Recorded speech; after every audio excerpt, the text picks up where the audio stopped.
Bonjour et bienvenue sur la chaîne Maths et Jeux. Dans cette vidéo, nous allons corriger ensemble cet exercice. On te demande de calculer des produits de deux nombres rationnels et de donner une écriture simplifiée du produit. Appuie sur pause, cherche cet exercice sur une feuille et lorsque tu as terminé, reprends la lecture de la vidéo. On corrige. Et on va commencer par une fausse bonne idée. Pour calculer ce produit, la première des choses à faire, et ça on est d'accord, c'est de s'occuper du signe. On va compter le nombre de signes négatifs au numérateur et au dénominateur. Il y en a 3, c'est un nombre impair, donc le produit de ces deux nombres rationnels est négatif. Maintenant qu'on s'est occupé du signe, on l'oublie. On peut se rappeler son cours. Pour multiplier deux nombres rationnels, on multiplie ensemble les numérateurs et les dénominateurs. Si on applique cette règle directement, on va calculer au numérateur le produit de 36 par 40 et au dénominateur le produit de 15 par 18.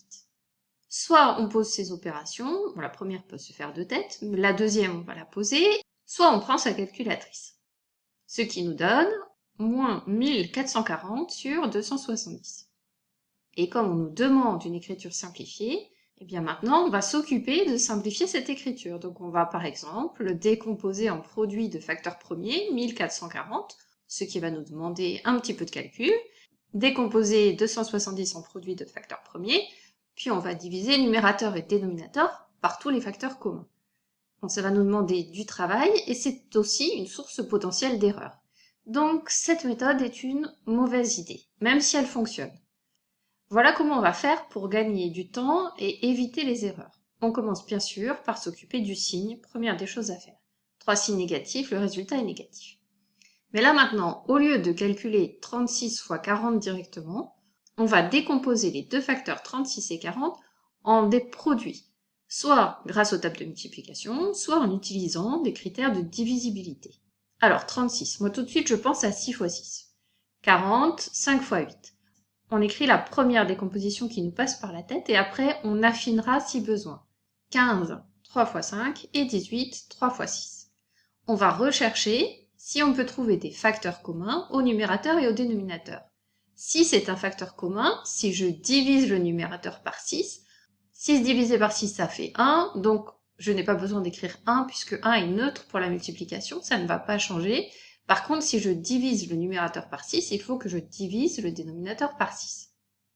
Je regarde si j'en trouve d'autres. Il y a également 5, donc je peux diviser numérateur et dénominateur par 5, et c'est tout ce que je vois. Mais maintenant, si je regarde un peu plus près, au dénominateur, il y a le facteur 3, et au numérateur, il y a 6. 6, j'aurais pu le décomposer en 2 fois 3, ce que je fais maintenant. Et je vais aller un peu plus loin dans la simplification. Maintenant que j'ai fait apparaître un autre facteur commun au numérateur et au dénominateur, je divise par ce facteur commun. Et là, je ne vais plus retrouver d'autres facteurs communs, donc je vais calculer les produits. Le signe du rationnel, c'est toujours négatif, je le mets devant la barre de fraction. Au numérateur, je vais calculer 2 fois 8, ça fait 16, et au dénominateur, 3. Donc, le produit de ces deux rationnels est égal à moins 16 tiers, et on a bien donné une écriture simplifiée du produit. Simplifier avant de calculer, ça permet d'une part d'éviter les erreurs de calcul, et d'autre part ça fait gagner du temps parce que ça prend du temps d'effectuer les multiplications, par exemple de 36 et de 40 et de 15 et de 18, et après ça prend encore plus de temps de redécomposer en produit de facteurs premiers les nombres obtenus. Donc on gagne du temps et on évite des erreurs. Passons à l'exemple suivant. Je vais m'occuper tout d'abord du signe. Il y a un signe négatif au dénominateur du deuxième rationnel, donc le produit des deux rationnels est négatif. Je vais maintenant, au lieu de calculer 42 fois 16, je vais décomposer 42 en un produit et 16 également. 42, d'après mes tables, c'est 6 fois 7. S'il y a besoin de redécomposer après, on le fera. 16, c'est par exemple 4 fois 4 ou bien 2 fois 8. On va écrire 2 fois 8 et on verra si on ajuste. 48, c'est 6 fois 8, et 9, c'est 3 fois 3. Je recherche des facteurs communs au numérateur et au dénominateur. Il y a 6. Et il y a 8. Maintenant, je regarde les facteurs qu'il reste. 7, 2 et 3. 7, 2 et 3 sont des nombres premiers, on ne va pas pouvoir décomposer davantage. Donc je m'arrête ici et je calcule les produits. Je n'oublie pas le signe négatif. 2 fois 7 au numérateur, ça fait 14, et au dénominateur, 3 fois 3, ça fait 9. Donc ce produit est égal à moins 14 neuvièmes.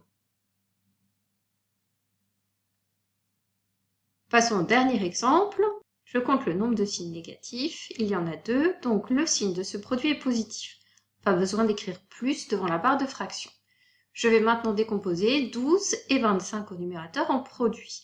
12, ça peut être 6 fois 2 ou bien 3 fois 4. On va écrire 6 fois 2, on verra après. 25, 5 fois 5.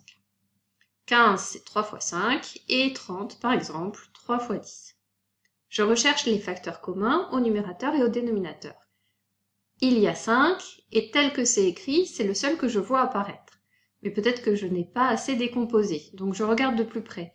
6, j'aurais pu l'écrire 2 fois 3, donc je le fais. Et puis 10 au dénominateur, j'aurais pu l'écrire 2 fois 5. Je le fais également, et là, il y a d'autres facteurs communs qui apparaissent. 3, 2 et 5. Et maintenant, il n'y a plus rien à calculer. Ce produit est égal à 2 tiers. C'est la fin de cet exercice corrigé. Merci de l'avoir suivi et à bientôt pour une prochaine vidéo.